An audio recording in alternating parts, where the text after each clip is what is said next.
All righty, everyone. Welcome back to this week's episode of J3U After Hours. We're back with the trio. Luke, Alex, how are we doing, fellas? It's been a while. It's been the longest while. Um, so for those who don't know, we were in Dallas together for what felt like 10, 15 days.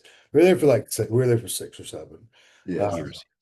yeah, but yeah, it was so much fun. It's like we can recap it, of course. So we went down there with the boys, and it was a good like turnout. Like I think and so I was trying to explain to other people, like what I was like, you can only train so much and eat so much before it's like, all right, like I got to get back to normal life. And when you're with a group of bodybuilders, like what are the two most important things you do? It's okay, the highlight of the day is to go train.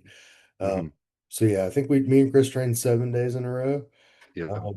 Yeah. I did two leg days, two push days, and two pull days, and an arm day Yep. all while I was it was fun. But Chris, what was your takeaway from it? How'd you enjoy the trip?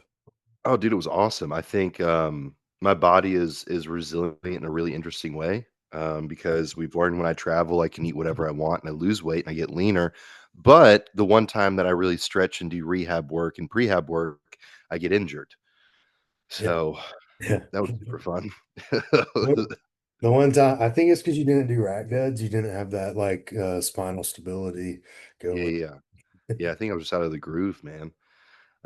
Yeah, for those who weren't listening or weren't there, obviously we did train the gauntlet all week because it was also a situation of like when in Rome, getting to train at some really dope gyms with some dope people. Like I wasn't going to skip a workout, so we trained legs on Thursday. I don't know, it's all a blur, and warming up for Cybex hack squats. I felt a pop in the hole. Got up, my back seized up, and I definitely separated my SI. So then the following 3 workouts in 72 hours was sponsored by lidocaine cream and extra strength Tylenol. Now we're here. Which according to Darren from Dubai is not even extra strength, it's like very weak. Yeah, yeah, it was, child's play is what I learned. So Um, but yeah, it was fun. We got to, yeah, I was like training with the whole J3U coaches is like, it's just always next level energy. And mhm, then like, Luke being there, like helping us like with the small details of things. Like it's always like, it's funny because like, and not that it's like we're bad at training, but like Luke always looks at it as like how we can be better, and it's like the little things. And so but he helped. I mean, dude, he's helped Neely, helped Austin, helped me, helped you. And it's funny sometimes because like when me and Chris get together, we're like the delinquents in the classroom. So we're like I wonder like if we can do this real quick, like we'll hit like some nose salt or something. And it's Highlight of the trip was this little punk on the narrow T-bar row. It's not a T-bar row, it's on the sled. What's the brand? the mega the Magnum, mega man. Mega Mass row with the yeah, handles that are like this. And Chris is like 6'1" with arms that like hang to his knees, Yeah. doing this like shrug curl row no, it was not. after ripping nose salts with 7 plates on it. And I'm just like sitting there. I'm training with Darren and Braden that day. I'm just watching this, like just having a genuine panic attack of the atrocity that I'm watching in the row. A little bit. The the image I posted, my hands are in line with my elbows at the row. There's no way. Like, There is no way in hell. I have evidence. I have evidence. I have proof, and it somehow turned into like a quadruple drop set because it was me and Alex together. So Oh goodness. I It's had fun. I had a great time. The problem is and Darren ratted you out, Chris, is you got such a big back and it's mostly rear delt teres development that when you finally get put into like a lat position, you're like weak as a kitten. Because Darren said that he was doing 4 plates on that single arm row that y'all were Mhm. doing, and yeah. then you went to do it and were like tucked elbow, and you're like, nope, I'm not doing this. I Yeah. did And 2 sets with 4 plates. I hit him. It's Uh-huh. Okay, maybe he lied to me. Maybe he lied to me. But the problem is like you've got such a good back Like Hmm. I feel like it's falling on deaf ears sometimes. And it's like good to world class. Like, Oh yeah, you could just be like the best back on stage the next time you compete and like at a big show. that's the goal, man. I Yeah. think I will say in my defense also, I think we failed to realize that my hip was held together with Elmer's glue trying to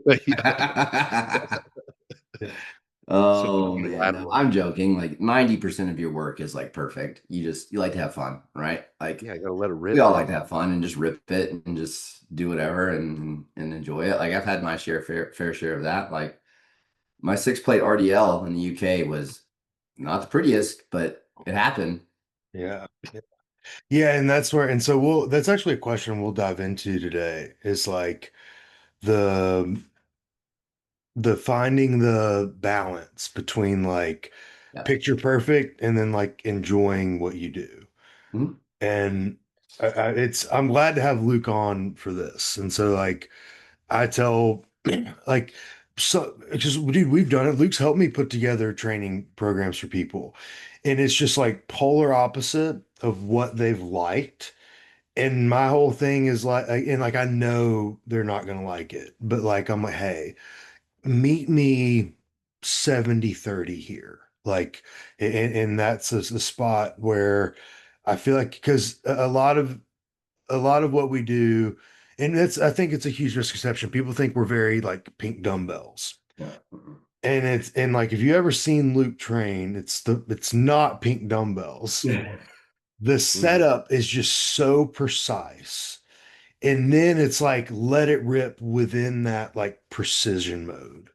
And so what's y'all's take on that? I'll follow up with it. Yeah, I think it's a different it's a more nuanced approach within because it's like we're putting as much intensity and effort into staying in the pocket under the parameters that we're still training with maximal intensity, if that makes sense, right? Like it's I don't know how else to word it other than that. Like you're putting as much intention into staying in the exact like the discrepancy of form breakdown is much lesser than compared to what most people do. Hmm. Yeah. Yeah. Can I give you all the definition I give the clients when I explain it to them? Please. Mhm, Yeah.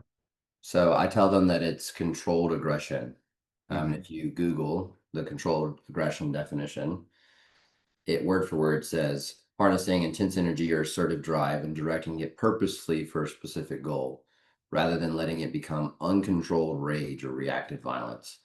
And so, like, that's the thought, right? Is like, how do we channel this passion and this drive and this energy? And sometimes there can be anger associated with it as well, of like towards that end goal. And that's done. Like Alex's description is pretty perfect for like how I walk people through this. It's like, if you can't even get the setup right, there's no chance in hell the reps are going to get you right. Right. mhm, So it's like, if we get really good at like perfecting setup and putting people in positions that are going to allow them to turn the brain off, then we can have controlled aggression where it's mhm, like maybe week 1, week 2, week 3 is like learning the positions. And mhm, then week 4 is like turn your brain off and let's train. Right. mhm, Yeah. And it's, you never want to take the athlete out of the process. Right.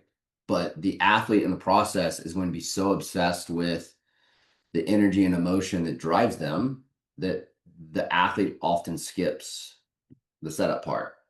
And so that's where you see me a lot of times stepping in and fixing that, is because like it's people's weakest link is like the consistency of setup execution and doing that time and time and over again. And like your role as a coach is to allow someone to use that athlete in them to be the best version they can be, but they have to understand and learn and know what that is. Yeah. Right. mhm, Yeah. mhm, Yeah, and so and like Chris and I are a perfect example when we get together. They're like we like being the Bash Brothers, and we're just like we did a set, and I was just like I don't know, I was like biting on my hoodie string and like grunting, and and then Chris hitting the nose torque, and then like we just hugged after, and I was like, that's why we became friends, and but like. So like that one set where like Luke will like put his face in his hands and all that. It's like if the rest of the session is like on par and like we just let it fly in one set, like I know where Luke's coming from and Yeah. I know exactly his intentions, but like there's some days where like if especially me now, like dude, when I'm with the boys, like I just want to show y'all I still got a little something and it's like Yeah. okay, like I want to have fun there. But then I always come back to that like fundamental foundation. Hey, and even at those like let it, fly, grip and rip sets. I still like my setup to be precise how Luke taught me to do it and where's my hand position. And so like you can I think where what took me the longest was like my warm-ups and all that were picture perfect. And then I would like just let it fly and I would lose a lot in the let it fly. So now I try to be like more aware of that. And I use the analogy of like I need you to be like precision sniper and in learning intensity the intensity comes from keeping that small precise like range of motion, whereas like some people just come in with like a bulldozer or a bazooka and they're just like let's just blow the whole thing up. Mhm. Yeah, I mean, like this, it's meant to have fun, right? Like, especially when you're with the boys, like, there's nothing wrong with it. Like, and I needle you a lot, Chris, but you Do know, you live? you're the youngest on the team, so it's kind of it's fun to needle you. Yeah. Um, but the reality is like 90 to 95% of your work is like pretty fucking perfect, right? It's Mhm. like you're just having fun, and I'm just taking that opportunity to poke you a little bit. But Yeah. the reality is like there is so much value in having it come from that direction than the other direction. Mhm. Like the effort piece and the having fun, leaving it all on the table is so hard to teach if someone doesn't have it. I would always rather it come from that direction than come from the opposite, where it's like super nerd based, super obsessive over all the things that like I tend to bring up when I'm pointing this out for athletes. And a lot of it's because like I get a lot of people who are over here that like pull in from this, like, I just want to leave it on the table. And I'm like, yeah, I want you to too, but to do that, we have to have it be productive. And so like that's usually the process I'm walking people through. Yeah, it's like, one, it's the analogy that I use with a lot of my people is like, I would rather have to teach you the brake pedal than have to teach you the gas pedal, right? Like that. If you come to me foot on the floor, we can figure it out. In the same way, it's like we've used the analogy before of building a house. Like if you come to me and you've already built the foundation, you've built the framing, everything else, I can come in and help you with the light fixtures and the paint on the walls and those types of things, but it's not the other way around. Like, if you come to me and you haven't even built the foundation, but you're asking me what color the doorknob should be, we have to remanage expectations, like, rather quickly. Um, and much to your point, it's like, when I look at like, I've taken, obviously, a lot of pieces, a lot of what Lucas taught me and applied it to my own training, more in particular to the muscle groups that lag, because I know there's an execution perspective, there's a setup perspective that's missing there. Whereas for me, it's like, an upper back row is rudimentary enough to where if we let it rip on a set, we're not gonna necessarily lose a lot of value in that. Whereas for my, like, pressing or my leg training or arm training, it's like I still lean more into the space of precision because those are the focal points that need to come up for me much more.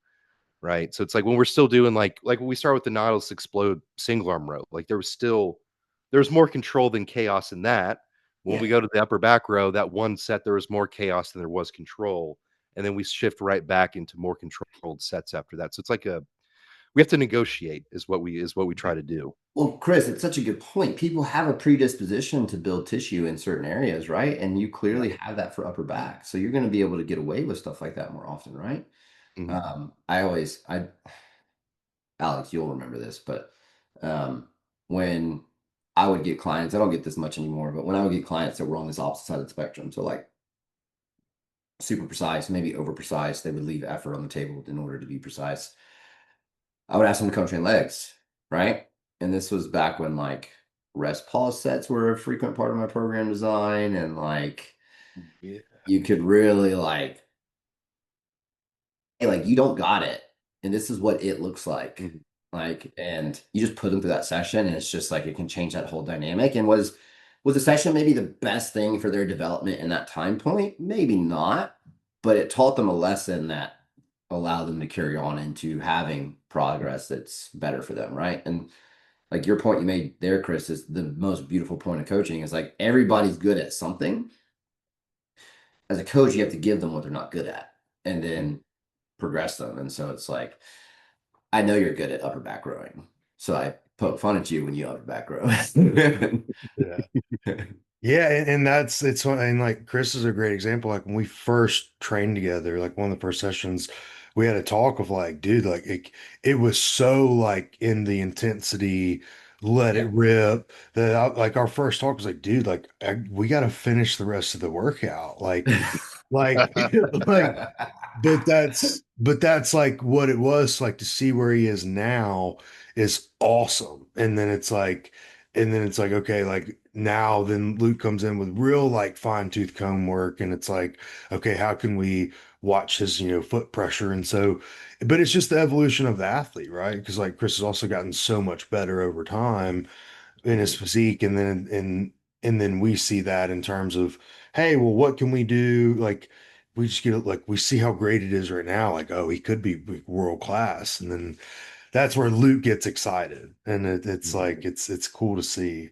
But yeah, I think now, and oftentimes when we're like we'll get a new client, they're sub 200 pounds. They solely focus on like how's John's perfect execution is on things. And like, well, John does it this way. And I'm like, yeah, for the you like the Instagram reel, but like go train with him in person. Like you're gonna see that dog come out like very fast. Mhm. And that's the difference. Yeah, well, it's also like he's still doing picture perfect control and execution just with like much more weight, Yeah. right? Like I think that's where people also fail to understand is, well, like I had worked with an athlete in the past who was sitting there worried about like the exact angle of supination to bias's lat more. And I was like, dude, we're doing 40 pounds on single arm lat pull downs. It really doesn't matter right now. Like Yeah. not yet. Yeah. At a certain point, like I still do buy into the camp. And I think Luke, to your point with athletes coming and training with you, it's like we I always call it like peeling back a layer on someone's brain. It's like knowing how far they can actually go. And it doesn't mean we always have to go there, much like I used to years ago, Alex, when we first started together. It's like, dude, I was using fucking smelling salts before my lat pull down sets. You know what I mean? Like I would take it to the end of time. Yeah. Whereas, but now that I know it's there, I don't have to get as I can just be in the same neighborhood as it sometimes, if that Yeah. makes sense. Yeah. Whereas we have some people who haven't even figured out how to get there. Yeah. It's cool to see. And I had this with an athlete a while back, and it was something about pressing and like where his like head position should be. And like he had like valid, or it was like he saw this video, this guy's like head was like propped up a little bit with like a pad. And I was like, man, like stop worrying about this. Like I need you to worry about pressing the 100-pound dumbbells. If you can worry about that first, yes, you're not wrong with like head position and spinal alignment, but just really please focus on the 100-pound dumbbell press first. It's like we were at like the 70s at that point. And I was like, I promise you. And my argument was like, I promise you, anyone who's a pro did not worry about where their head was before they pressed the hundreds. And again, and so, but it's not to like, and again, it's not like he wasn't wrong. It's not like we couldn't have gone down that rabbit hole. I just don't need him in that rabbit hole. I need him getting strong right Yeah, I think it can develop like performance anxiety for some people, now. right? And I think that's where it's like a challenging place to be, like not for myself as an athlete, because again, I love being needled by Luke at this point because then I get to learn how he can be better, right? And I think that's where we have to like shift um for our athletes and what we do as coaches is like when I point these things out, one, it's like coming from a place of like I see potential that can be tapped into. I think that's where people forget like criticism is a good thing in the context of what we're doing because I'm trying to show you how you can be better and I'm trying to pull that out of you. And a lot of times that can like become a little bit discouraging for some people because we get so married to the identity that we possess in training, right? Like you get like let's say like you have an exercise that you are just like Alex, we'll use like your Smith machine squat. Let's say like going into that session, you thought you were like the dude on Smith machine squats. Mhm. And then Luke comes in and goes, ankle sucks. And you immediately go, oh, what the fuck? Yeah. Right? Like Yeah. then you take it personal, right? Or like people can take that personal because they get attached this notion that they are doing it perfectly and it can't be any better. Yeah. But and what we're doing in the sport, like we are chasing perfection, which is intangible. There's always room for improvement, no matter what we're doing. That's why I love this because, like, if I continue to find that 0.5% or 0.75% or whatever it may be, I'm, 13 years into lifting, and it's like I'm still finding out there are ways that I can be better. Chris coming out of Dallas dropping some dime pieces here, man. You're That's just what we on do, one bro. today. These That's are what we do, bro. these Nice early chai hit today. these early mornings, man, they do great. Yeah. Yeah, I don't know what Chris this is, but Yeah. let's capture this. You keep going, buddy. I'm Chris just gonna didn't shut take his up. Adderall today, guys. Yeah, Chris didn't take his medicine today. That's what's Um, but no, But yeah, it's Uh, cool, man. I think that's why I love being a part of this because it's where it, like everybody's different, right? I think that's where it's challenging to speak in these absolutes because it is a. I think there's always an ebb and flow between this controlled and chaos, and it's like you kind of have to like snake through it and understand that at times it'll go a little bit more in either direction. yeah, yeah. hmm. Yeah, I think we nailed it. Hit the nail on the head with that one. We need more You always caffeine want to talk for about Alex. Dallas, about nationals and whatnot. Yeah, yeah. So nationals was good. It was a good week. Obviously took Candace. Ended up in the middle of second call outs. In the process right now of like breaking down some things and like what we both could do better. Whether I agreed with the call outs, no, but like it's something that I feel like we should have been the first call out, just based on physique and things like that. But there's I'm still going through it with a fine tooth comb, so I don't want to like really project much else other than yeah, it wasn't the look we wanted. Um and we're gonna come back better and go forward with that. But I think the biggest takeaway more than anything from nationals was like the females. Fit model is now just what bikini was, just with 66 week out conditioning. They're not small. They just aren't getting as sharp. Bikini is now saran wrapped and sharp and blasting full, and um, PEDs are very present, and that's been rightfully so, right? But I think the addition of Fit Model is now pushing the envelope in bikini at a faster rate. Um, and that's something that um yeah, I think you've got to just keep up with it and keep up with the times, and I'll be honest, a lot of my girls in that wanting to win an overall, go to nationals, like we've had the talk already of like, hey, it's looking doubled like what we thought. And it's not wrong. I'm not saying it's right or wrong, I'm just saying what it is. Mhm.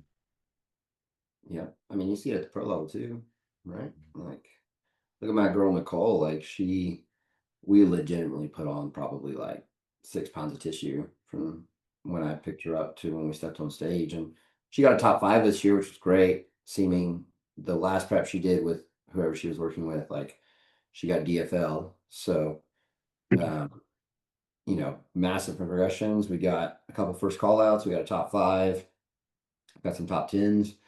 But man, there were a couple lineups this year where she was with some Olympians, right? And it's like, woof, those are some big girls. Yeah, yeah. Like when the first like I don't remember what class it was, and it's phenomenal. I love muscle. I love bikini muscle. I love sharp condition. So I was all for it. But there was one girl I saw in like class. I don't remember the class, but I was like, oh, I'm so impressed, but that's pushing it. Like, there's no way. Boom, Mhm. second place card. And I was like, Yeah. I texted Candace and was like, pump up hard. Very.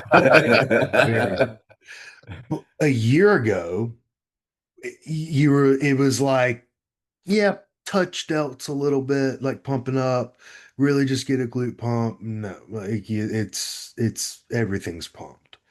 But yeah, and then the guys, freaky Kai Green looking guy, won the overall, was incredible. There was the light heavyweight class was the most impressive class to me, like depth wise. I mean, it was really cool. I think the best thing was being there in person with Neely and Neely seeing I can do this. Like Mhm. that was my favorite takeaway. Yeah, yeah. I think I think going back to it, and this is why it's so important to like see these shows in person because there's like we see, yeah, I mean, we were sitting there watching these people, and at the same time, we're seeing like NPC News or Bodybuilding Without Borders posting the pictures, and there's still a glaring discrepancy. And this is why I continue to go back to the argument of any predictions or placings that you see across any stage. Unless you are there in person, you are missing a very large piece of the puzzle of what's actually up there. Yeah, I saw a lot of people projected on Bodybuilders Without Borders, and then they weren't in the first call out. So Mhm. it's like Instagram, you can look really good, and then you can also look really good, but then mess it up 2 days out, a day out, show day. Yeah, so it was just I think that was also reassuring for a guy like Neely who's never been to nationals, was like, oh, like I can't worry about what Instagram shows. Because yeah, when you're in person, it's different. People look good by themselves too, and then don't stack up when they're next to other people. It happens all the Mhm. time. Yeah. Yeah. I think I agree with I think light heavies, heavies, middles was good too. There's a lot of depth there. I think where I was like, I want your guys' thoughts of like the supers as far as depth and quality of physique up I there. mean, the guy who won the class didn't he just wipe the floor with the entire show, wasn't he? Absolutely. I thought Supers was better than the heavies, to be honest. Mm. Yeah. Yeah, I the thought, guy that won supers, like he trains at a muscle factory. He's he was, in my opinion, the only real pro on that stage. yeah. Yeah. Yeah. Might be a Agreed. little bit of a harsh take, but Yeah. And that's where so it was interesting because like girls was like very stacked. And then guys was like good. Like it was just very competitive. But I think the distance between winning the card and competing as a pro was much further between the guys than it was For the sure. yeah, yeah. 100%. 100%. Yeah, you just yeah. It was very apparent too when you saw him next to everyone else. It's like, woof, okay. Y'all, the rest of y'all got some work to do. Yeah, yeah. And again, great physiques, but like when you're going into the pros, it's like, and hey, I've turned people pro who like they need a year or two to compete as a pro. So like, I'm not saying it's a, We've all done it. yeah, I'm not saying it's a wrong thing, but like, yeah, the only guy up there was that super heavy, and it was like, whoa. Yeah, he Well, walks out, hit that front lat spread, and you're like, good God Almighty. Mhm. He reminded me of like early Kai Green, mhm. like that early, just So impressive. yeah, that dirty Diana posing Kai Green. Yeah. Those were the days. Um, anything else we want to recap with Dallas? Or you guys want to move into some questions? Terry Black's Shout out. 9.7 out of 10 on barbecue. Shout out. Shout out. Um, Um, It's up there. yeah, that was a lovely experience to say the least. We learned our lessons with all you can eat sushi, guys. They tried to put on our downfall, and we prevailed. So get bent. yeah. Um, They kept stacking rolls, like rolls we didn't even order. They were like mhm. sending it out, and we were like, okay, like y'all are bothered that we're I leaving. mean, can we bring up the legend that is Yokohama though? Like, Best sushi Incredible. there. Yeah. and like, what a location. Like, Mhm. there's a gym next door, and then there's the Yokohama, and then there's the tax place where you can get your taxes done. And then in the very corner of the parking lot, there's a condom sense where you Yeah. can go get your pleasantries for the night. It's Yeah. all in one parking lot. It's a one-stop shop. Um, I yeah, they can't. really I Like can when we ordered, imagine. Good. no, Good. you go ahead. You go ahead. I can imagine having sex after eating all you can eat sushi.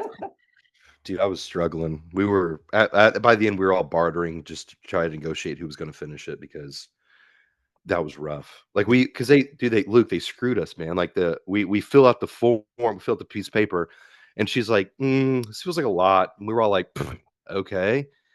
And you know, the rule about nigiri is like 10 pieces per. So me and Neely order some. Dude, we ordered like 30 pieces. They brought out like 80 pieces at the end. Yeah. Like, they try to step on our throats, bro. It was nuts. Oh goodness. Why would someone do high DHT over high test? So so Luke doesn't have to talk about it. So wasn't the like kind of idea behind it, and obviously the rationale that works was like, hey, instead of just blasting testosterone just to put in all this like anti-estrogen and this, that, and the other to combat the side effects, why don't I just find what my body needs in terms of testosterone without having to combat estrogen and then fill the rest of the anabolic load with DHT derivatives? Yeah, you ever heard the saying like you give someone an inch to take a mile? Mhm. Mhm. Yeah. It's exactly what happened with this conversation. So people think it's now like some way of writing stack design that's like you minimize the test dose as much as possible and you drive the DHT derivative up as much as possible. In reality, the way that you're writing stack design is you're maximizing the test dose this person can tolerate to as high as you possibly can. And then you're filling in the rest of the milligram load with compounds that have the minimal amount of side effects. And DHT derivatives happen to be the ones that have the minimal amount of side effects. And so, like, if we look at, like, let's say Masteron usage is the DHT derivative choice that you have, it's going to have less E2 control than potentially a Primo. And so that test to DHT derivative ratio is different, right? For the longest time, you couldn't get real Primo, but you get real Masteron. And so that's where like some of these high DHT derivative cycles came from, right? It's like Masteron doesn't have as quite much control over E2. We're maxing out the test that person can handle, plugging in the Masteron. We need to get a total, let's say 2 grams of gear. And so it just ends up being like a high DHT derivative cycle based design, right? And that's kind of how that works. But people are missing the boat that they think it's like high DHT as low as tests possible. It's like, no, like if you can run high tests, like it's the basis of any cycle design that you can run, like run it as high as you freaking possibly can, right? Like John's on 2,500 milligrams of test right now. Yeah. God, I'm about to do that too. I Let's gotta, go. I gotta get ready for the UK. Hey, But yes, and so that's where I think a lot of people, like Luke saying, go wrong, is they just think we're all running, 190 megs a test, and it's just not the case. And even it like, and I'm not saying like, oh, we don't use test with AI, like especially now when DHT derivatives are so like non-existent half the time. It's like, yeah, it's not like sometimes or just your needs. Like if you've been blasting 1,000 meg test cycles, then you come to us.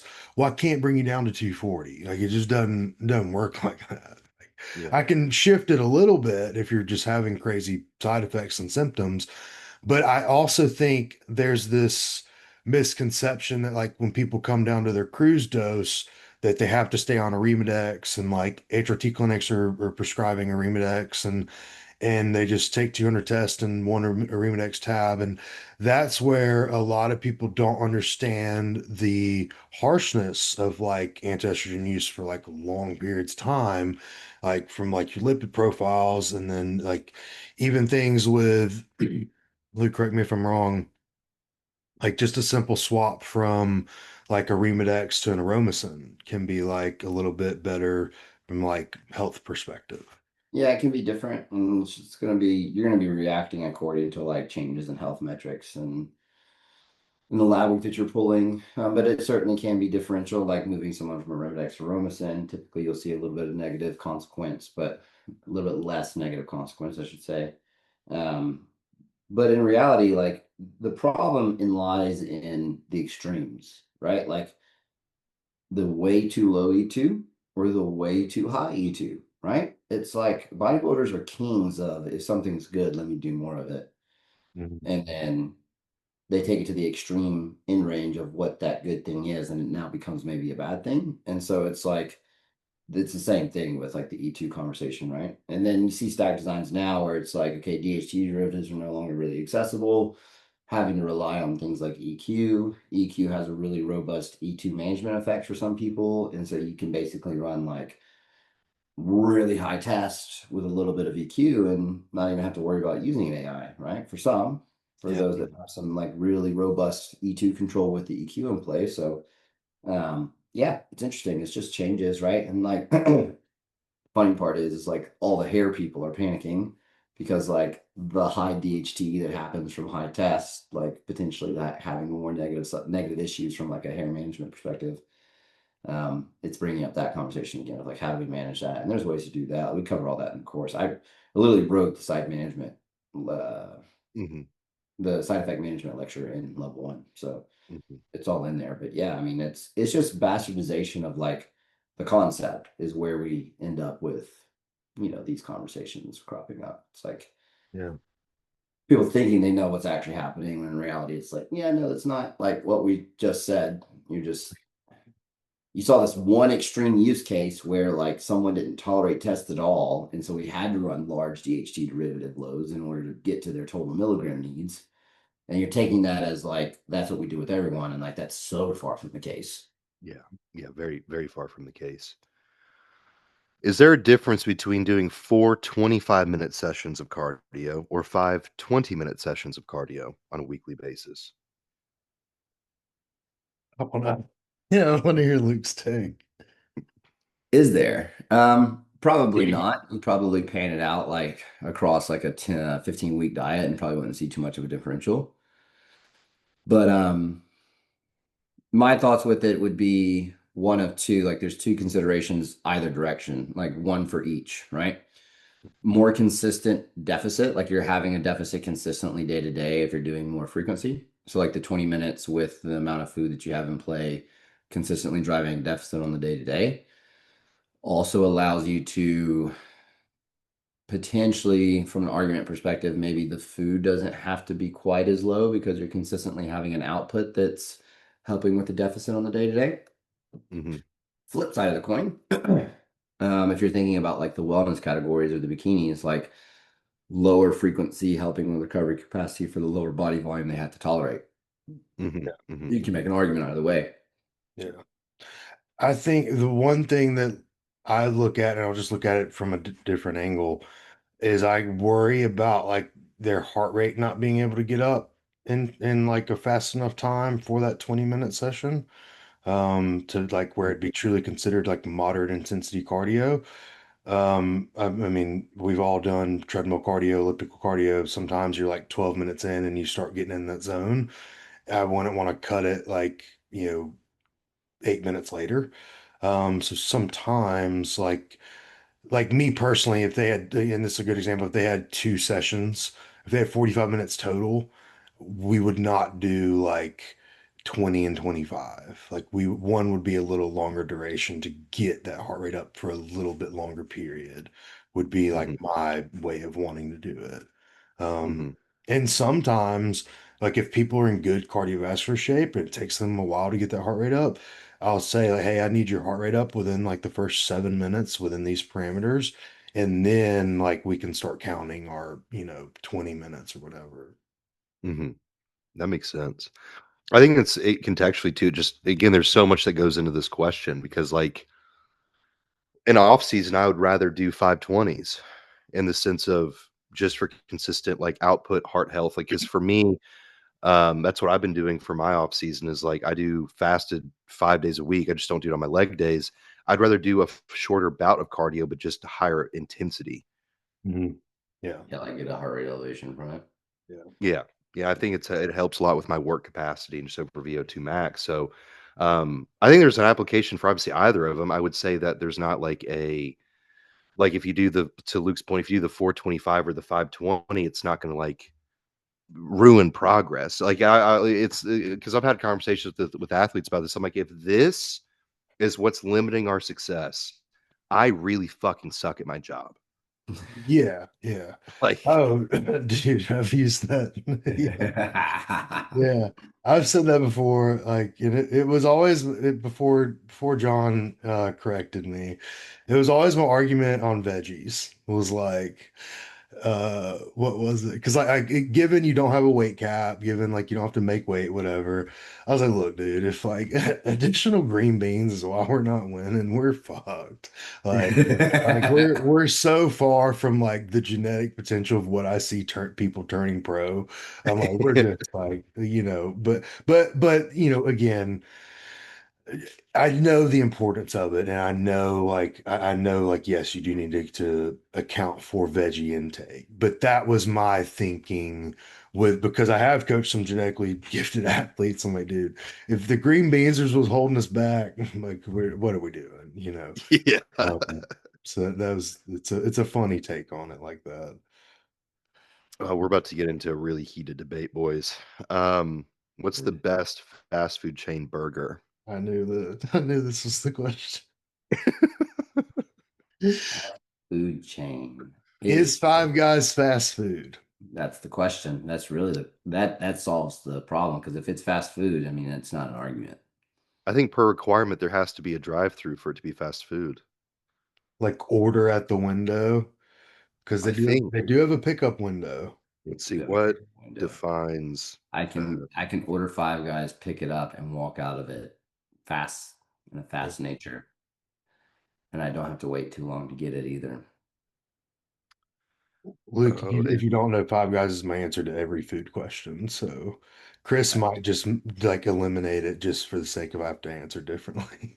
I mean, Five Guys is it. It's just the conversation. Yeah. The problem you're going to have is like we haven't talked about like does Twisted Root count as a fast food restaurant? oh, Because if that does, then that could be in the conversation of the Five Guys burger.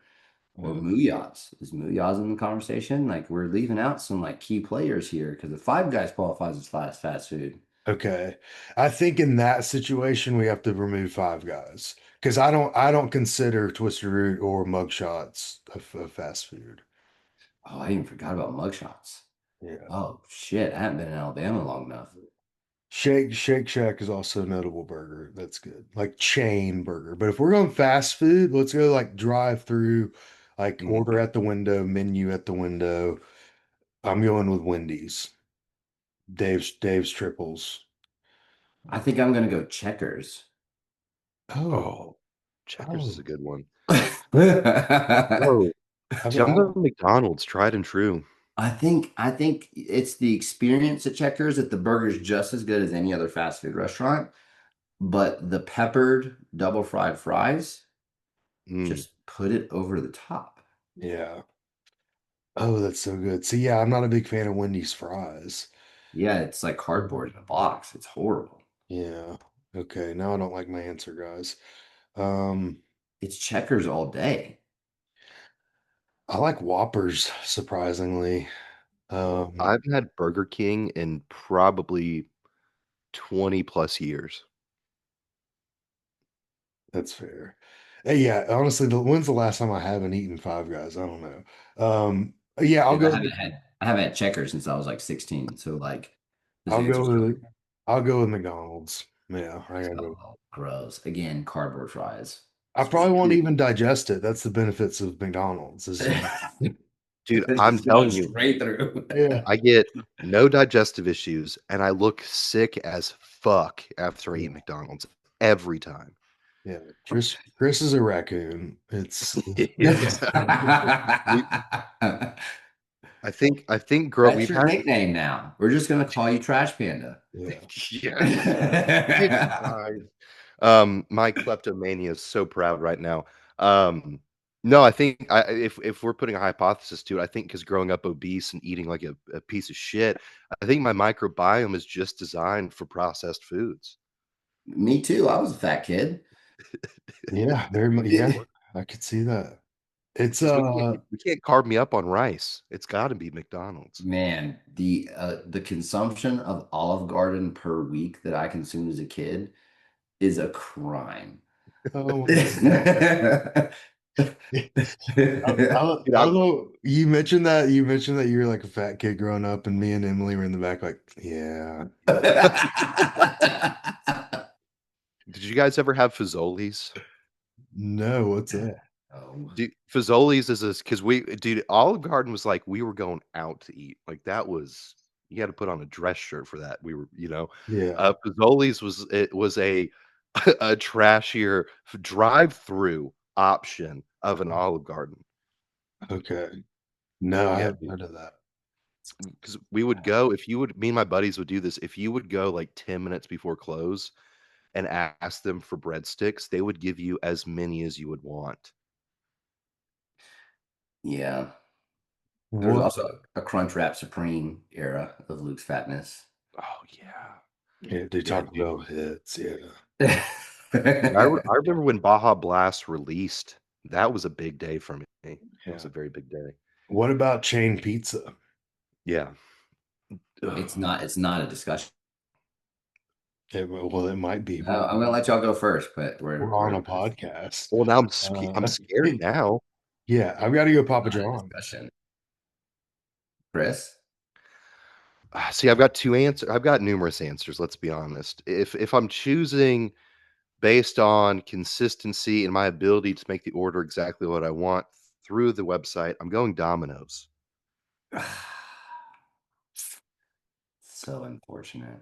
I know. But if I'm choosing straight up cheese pizza, I'm going Papa John's. That's where I have a struggle here. I just need the garlic butter. Yeah. But I'll also make the argument, and this is where I think I'm just going to step in. I think Little Caesars gets too much shit because people misalign their expectations. Little Caesars is designed to be $5, hot and ready. That's it. I gotta step even further. You ever been to a Hungry Howie's? Yes, I have. Yep. Oh man, that's the childhood pizza right there. Sir. Hungry Howie's was legit. Yeah. And in reality, it's all about the same. Like it's Yeah. all like a 6.5, right? Yeah, I mean Yeah. that cheese-filled crust from Pizza Hut was pretty. Oh yeah.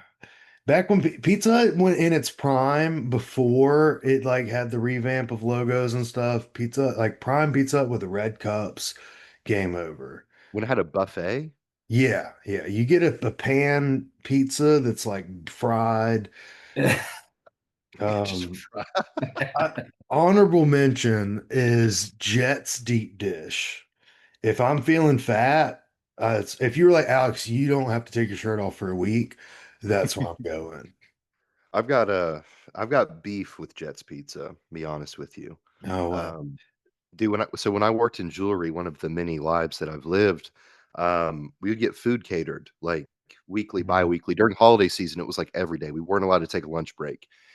And the jewelry store I was at was near the mall. So we had like, dude, we had every option under the sun. And usually as a group, we would either choose like PF Chang's or Chick-fil-A.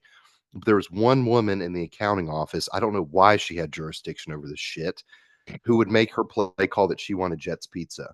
The problem is, if you've eaten Jet's Pizza, you know you have about a 11-minute path of entry before you have to find a restroom immediately, right? There was 3 bathrooms. There was 35 employees. No. Disasters every week. Every week it was a problem. So that's why I can't get behind Jets, man. It was just there's like PTSD that surrounds that place. I get it. I get it. CC's count? I'll throw it in there just because of the mac and cheese pizza, yeah. Yeah, the mac and cheese pizza and those brownies. Oh, The dessert pizza for me was the best. yeah. So Luke, you're saying for your chain of choice, what did you just are you saying I think I'm settling on Papa John's, that's but fair? I think if you had OG Pizza Hut, like Alex described, it would probably take the cake for me. Let's bring it back, guys. Yeah, let's do it. Let's open up a pizza place. Yeah. Domino's has never been Pizza it. Hut, I know you're listening. Okay. I know you're there. Just reach out to us. We'll get something worked out. Could you imagine a bodybuilding coaching team being sponsored by a pizza restaurant? We're gonna turn this franchise around. Actually, yeah. Yeah. So, yeah. Yeah, some of them, their athletes do look like they're sponsored. But anyways, what's the best coaching client dynamic? Yeah, so that I explain this to everybody. Like you have to view your coach like on a pedestal. I Mm. had a call the other day with a client inquiring, and I don't usually take calls, but this was one like it was requested and blah blah blah, right? And of course, like they're doing the shopping and I already feel some type of way about coach shopping and coach interviewing to begin with, because I'm already starting at a position where I have to prove my worth to you. I understand you're coming from another coach or a bad experience, and like it's just I get it. But I just remember like when I was being coached, what my coach said was the Bible. And my athletes who get the most, I get the most out of, and they get the most out of me, it's the same way.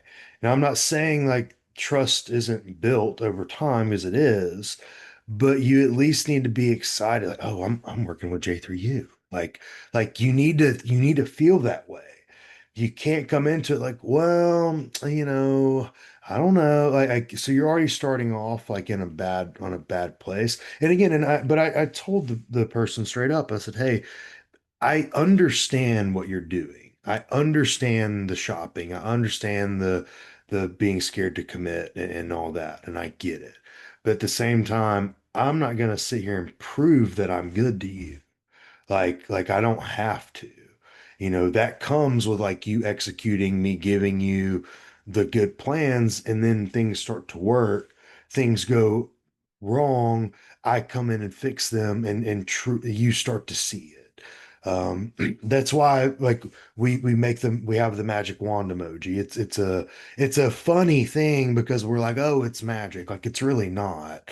But like it's because so many of our clients see those results and like, oh, you're a wizard, you're, magician, blah, blah, blah. And like, so we just hype it up and like make fun with it. Mhm.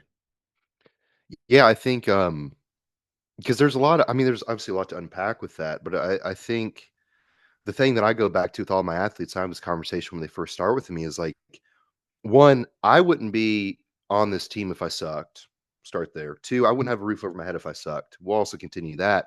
Yeah. And everything I'm doing is with the intention of good faith that I'm trying to make you as great as you can be. Right. Like I shouldn't have to, I understand trust in certain levels has to be earned over time. And that can only happen through consistent communication and buy-in. But at the end of the day, you reached out to me because somewhere in what I've provided, you saw value somewhere, whether it was a placing or transformation or whatever it was.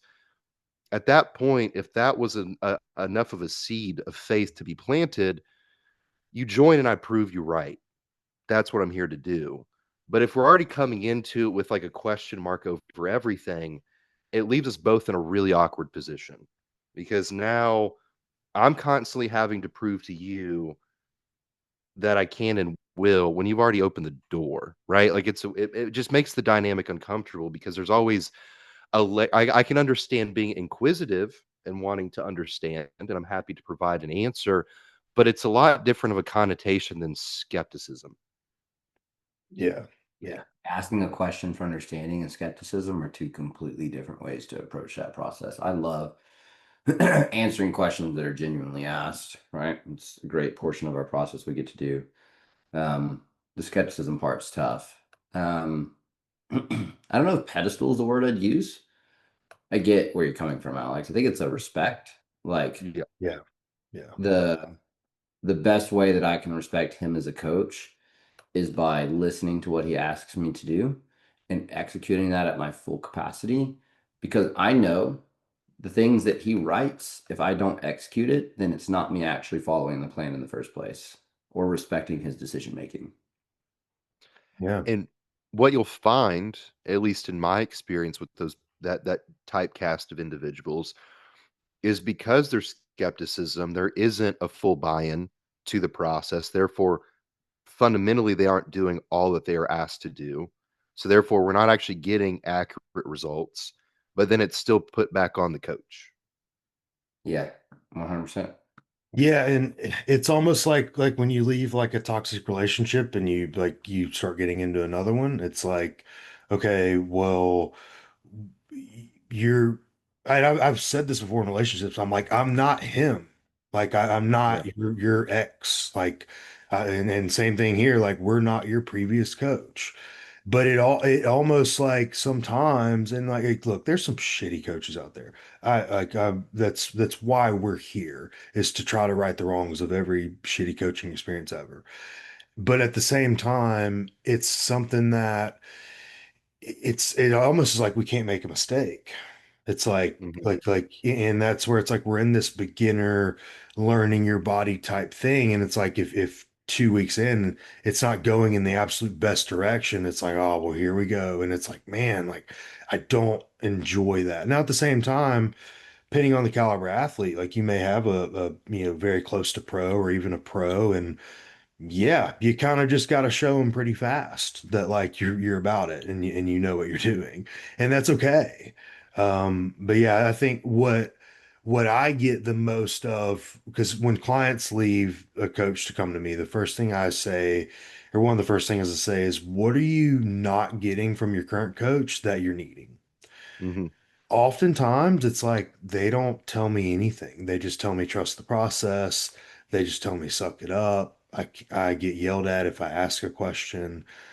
And that's where it's like, hey, I understand I'm not here to give you the J3U coursework, but my job is to make sure I explain myself enough into like what the change I made or what direction we're going in that you don't have any more questions. Hmm. Yeah. Whatever, and I think going back to it, man, like, you can't I think the verbiage of it's important because especially the first, like, 2 to 4 weeks, there's not mistakes to be made. It's us learning, and that's where I think it comes back to setting those expectations with athletes is, like, the first 2 to 4 weeks, whatever it may be, especially the first 2 weeks, I'm taking an educated guess based on the information that you provided me, and I hope it's enough in your Q&A form to see what this will do. And what we find doesn't work in the first 2 weeks is just as important as what we find that does work, because then we're getting closer to the final process of like smoothing any of the edges that might be a little bit of rough in the discovery period, right?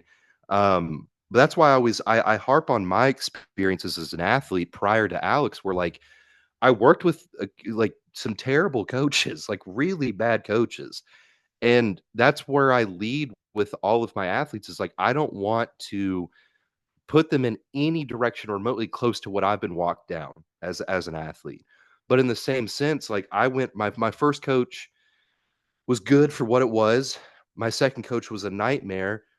And then, 8 months later, I hired Alex. When I went to Alex, I didn't question a thing. I just did because I knew that if I did exactly what it was told of me, one, I trusted in Alex. But two, if I did exactly what I was told, if it didn't work, it wasn't me to blame. Mhm. Right. But also wasn't him to blame either. Like I didn't go out with these expectations of like, my physique needs to do this fast. And if it doesn't, none of this works. And Alex is a waste of time. It was again buying in that, hey, I knew I was going to work with Alex and I still do for many, many years to actually see what my physique could do and come to fruition. But I think that's where we run into the issues with certain people is there's the skepticism that they're leading with, which again, I can validate in some regard in my experiences. But then they also put unrealistic expectations on when they should see results. Right? Like if we were, changing lives in 3 weeks, there'd probably be a couple extra zeros behind what we charge a month. It Yeah. still takes time as great as we are. Yeah.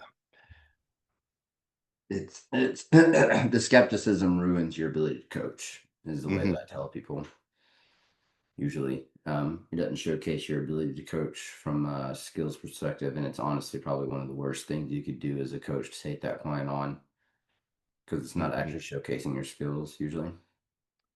Yeah, you end up trying to like appease the client more Mhm. than Coach like them.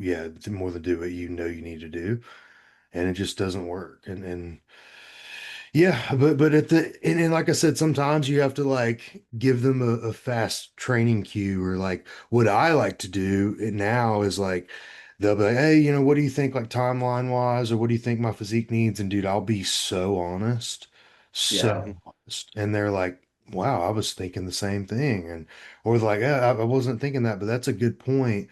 And usually that just like direct, assertive, like this is what I see before you even sign up. And I'll even tell them, I'm like, hey, I know very much so you could get off this phone call and be like, he's not the one. But I have to be honest with you. Hmm. And they usually very much so appreciate it. Hmm. Yeah, it's also too, I think it comes from a place, Alex, where it's like one of the big things about what we do at J3U coaching is how do we put the best physique on stage, not how quick can I put a body on stage. Like Yes. there's not a need for making decisions around I need to put someone on stage. The decision making is solely based on what's going to bring the best athlete version of the person you're talking to. Even if that does mean it's a year and a half to 2 year process, like sometimes it's what's needed. Yeah. Yeah. Yeah, so I tell everybody that I'm not going to put you on a stage you don't belong on, because if we get off stage, the only conversations we needed more time, we failed, right? Mm-hmm. Like it's putting putting unrealistic expectations as far as timeline goes just ruins the process for both people. It's like when we get people who inquire and they're like, "Well, I want to do a show in 8 weeks." I'm like, "Well, what if I told you if you waited 8 months, you could go from bottom of second callouts to winning a class, maybe an overall? Is that worth it to you?" And again, we go back to we always hear like an athlete is willing to do whatever it takes, which just means, hey, I'm willing to blast drugs. They're not willing to be patient or accept the reality of, hey, you need more time. But I'm only telling you this because like I'm trying to protect you from the experience of being on stage and they call out first call outs and you're not there. Like that feeling sucks and Yeah. it doesn't do us any good. Yeah. Alex remembers the playlist I made after one of the years I competed. I believe I shared it with you when we were training partners. It was like never miss first call outs again or whatever it was, right? Yeah. So it's the worst Yeah. feeling in the world.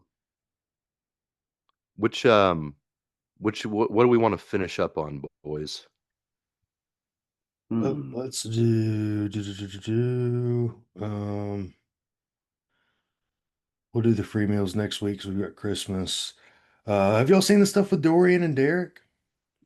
Mm-mm. Yeah, it's pure uh mockery. Yeah, what else? So Luke, like summarize for us what all's going on. Yeah, it's essentially like this back and forth, and correct me if I'm wrong, because like I see it and I just like scoff and I just move on. But um basically bashing Derek, saying like the physiques of the early 90s are way prettier and way better bodybuilding physiques than the ones that we have winning now. Essentially, was the summary that I got. So Is the same old, yeah.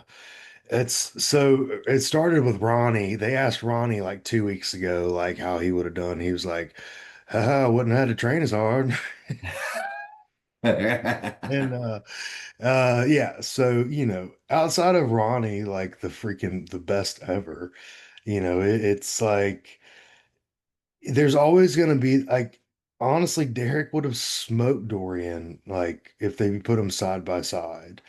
Um, just from a completeness perspective and all that. The thing is like you can't go back and because things are so different. Like criteria is different. At that drugs. point, yeah, drugs are different, training's different. Like it's there's it's just different. And also too, the cameras they used back then to capture those shots are different. And some people would make the argument like, yeah, like you look at them, look at all the new technology we have now, it should be so much more clear. Like there's also a lot of editing, there's also a lot like there's a lot else, like the backdrops are different. And like maybe you have like a real like film photo that's like You know what I really tell good. people? You ever seen the same pose on stage taken with the cell phone from the crowd and then the high def photo from like the actual show? Hmm. Hmm. Which one looks more conditioned to you when you Cell look at it every phone. time? The cell phone, Always. right? Hmm. It's what you're getting. Yeah. Yeah, Let's and I think right now I was on board with Derek saying right now is the most competitive time in bodybuilding. Because they like not that we don't have Dorian here, but there wasn't a standout like Dorian here. Yeah, I think the only argument you could make is like the battle between Ronnie and Jay Yeah, was potentially so back and forth yeah, that maybe that dynamic was a bit more competitive, but they separated themselves from everybody else so much that it's hard to say like that would be more competitive because right now I feel like you have like 4 to 5 guys that could all like win on a given day. yeah, Yeah, like then it was we always hear like who was fighting for second. In that era, it was who was fighting for third. Now it's there's 4 or 5 guys who all have the opportunity to get into that top spot. Yeah. Um, but even the depth further down than that nowadays, I feel like we talked about with the Olympia predictions, like we had a harder time trying to figure out like 6 through 10 than we did 1 through 5. yeah, yeah. I think the depth is just much greater, and overall the physiques are better. Yeah, like midsections get this and that and the other, whatever. But I think the industry is also correcting itself too. By now, midsections are very much so like guys are getting docked. They can't keep it together. So like had it kept going where it was going in 2009, 10, 11, yeah, we would be like very off. But I think it did come back when Sean Roden won and then Brandon Curry won. And then it's kind of started getting more like realistic physiques. Mhm. Yeah. Tyler does a good job of staying on top of the criteria. I think Tyler's the best thing that's happened to the industry, honestly. Yeah. Yeah, 100%. And that's the thing with nationals, there was not one call I disagreed with. Mm-mm. Mm-mm. I just Mm-mm. think it's I love how we all get not us, but like just this debate is off of a hypothetical that can never be concluded. Like we can't Dorian can't get on stage, you know what I mean? Like it's kind of like the same thing of like if it's like my dad will beat up your dad. It's like okay, well if Yeah. Or it's the Jordan LeBron debate, right? Like yeah. you're gonna be married to your era. Just like us with music, dude. Like I'm not a big fan of music these days. Like I like Mhm, music from like my days.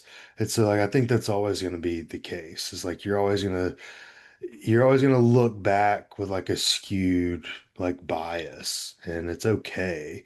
And it's okay the game's different. Like mhm, it's just different now. mhm. Yeah. Yeah, it's unfortunate that we're at the days of looking back at my music era. Yeah. Yeah. There's this guy, yeah, like Young Nudie or Lil Nudie. Or, yeah, something like that. Apparently he's pretty popular. And I'm like, this is garbage. Um, no offense, Nudie, if you're listening, but Yeah, I know he's an listener. He's an avid listener. J hours, much like Pizza Hut. So if you guys can reach out to us, we really appreciate a brand deal. yeah. Um, Yeah. Yeah. Awesome. Well, does that wrap us up for today? yes, sir. Okay. Everybody's listening, just right here.